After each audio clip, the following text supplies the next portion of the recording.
La la la la la la la. Hello, tacticians. Great news! Apparently, at least according to the last week's explainer, Ragnar is finally getting changed, and only about a year too late. As regular viewers know, and new viewers will learn now, I hated Ragnar ever since he joined the Tacticus roster, so I just had to throw my 2 bars of corpse starch on the topic. So, what exactly are the problems with Ragnar? Well, somewhat surprisingly, the core issue actually is that Tacticus is a single-player game with, let's be generous and call it, multiplayer elements. And the following balancing of the power creep done via more power creep. For his influence, I will start with the guild raids. At the time of his introduction, versions of Ragnar teams dealt roughly 50% more damage to raid bosses than previous teams, by the virtue of Ragnar potentially having the most hits, a crit damage bonus, and the bullshit active we all know and love to hate, making him a pretty much mandatory character for anyone in a competitive guild. Snowprint's fix for this has been the AdMech faction, with a good Rombo combo having, well, another 50% or so on Ragnar, resulting in another wave of outright power creep, which is really cool and all, but not the topic of this rant, so to get back on the track, this isn't really a problem since guild raids are essentially single player, so very few people mind it. I am one of them because of the rate of the power creep. What is getting most people riled up about Ragnar is how he's affecting the quote-unquote competitive multiplayer mode of Tacticus. The tournament arena teams based around Ragnar have an unprecedented ability to lose several heroes and then have one little shitter use his ability and turn himself and everyone else left standing into a I one-shot everything now thing. This in itself was probably in response to the Alpha Strike being king in this mode, and would have been fine if, because of Snowprint's lack of, and I'm not sure whether to call it foresight or just giving a damn, but there definitely was a lack of something at play there.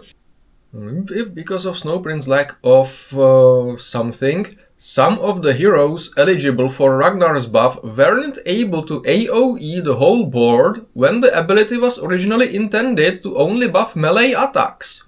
Yes, I'm looking at you, Kalgar and Janezar, who had existed before Ragnar did, and Karn and Mataneo, who had been added after Ragnar as a presumably counter to him because that seemed like a good idea at the time?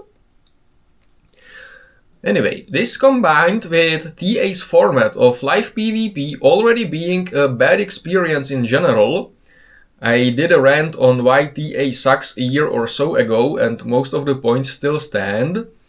And it feeling mandatory because of the rewards, again quote-unquote free requisition, the about 400 energy, partially overlapping with hero release events during which we need all the energy we can get, the roughly 90,000 XP worth of books, and finally Kalandis shards, which are all very useful, results in a situation where people are forced to play on unfun mode against unfun to play against teams, and ideally to bring their own unfun to play against teams. Do you see the issue here? So yes, my ultimate number one Ragnar fix is remove the rewards from competitive tournament arena and only give out cosmetics for ranking. If people don't feel compelled to play the one mode where Cancernar is running Ragnar rampant because they do not miss out on anything valuable, 99% of the player base will stop caring and just enjoy him yiffing his way through the guild raids merrily. I already hear you all yelling, but Kaurin, then we miss out on a lot of energy every season. Yeah, I also have an easy solution for that. Move the TA rewards to the free battle pass track, and here's the list of free battle pass rewards with the proposed changes, which, to my best knowledge and conscience, upscale the existing rewards, highlighted in orange, where possible, and replace the least useful ones, highlighted in red. Alternatively, Caorantis shards could fit into the daily rewards chain to replace gold and raid tickets for 30 shards per battle pass, which is slightly less than the 40 we can now get, give or take, but still decent. And I do believe Caorantis is also a guaranteed pool for beginners, or at least at some point she used to be. As an added benefit, people would have more time and energy left for the other game modes that have been sprouting like orcs after rain. Okay, so that's my ideal solution to the Ragnar problem, but sadly I'm pretty sure Snowprint would rather eat Ragnar's tail without ketchup than do this one. Especially at this point where they seem to have something in the works and testing. However funny that concept sounds based on their quality assurance levels, if you ask me. But I want to look into other tweaks to Ragnar nevertheless. Ragnar's active ability fix number 1. Make it only usable when attacking or maybe even charging. Like Galgortz's Wah! This will prevent the dreaded 100% crit chance WF with Onshi in the TA, as well as some of the cheese with Mataneo and or Celestine. Either Mataneo or Celestine do their thing to AoE the whole enemy team or stop Overwatch unbuffed, or Ragnar gets shot for it, except in Infest TA because Gans can serve as a target for him. Ragnar's active ability fix number 2. Make it be less game-breaking by reducing the effect on non-Imperial or even non-Space Wolves heroes. I can totally see it giving crit chance to only Space Wolves and damage to only Imperials. This stops the AoE/ranged exploit of his active by Karn and Janezar and reduces Mataneos and Kalgars, but their abilities may still be fatal with even just the damage increase, especially on a WF.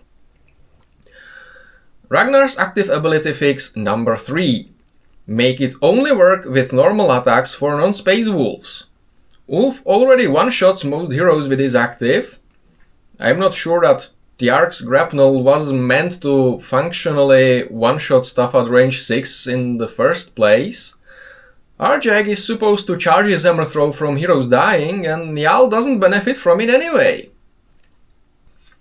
All and any of these would make Ragnar's active less of a I win now button in the TA, and only have a relatively minor effect on him in guild raids, at least in theory.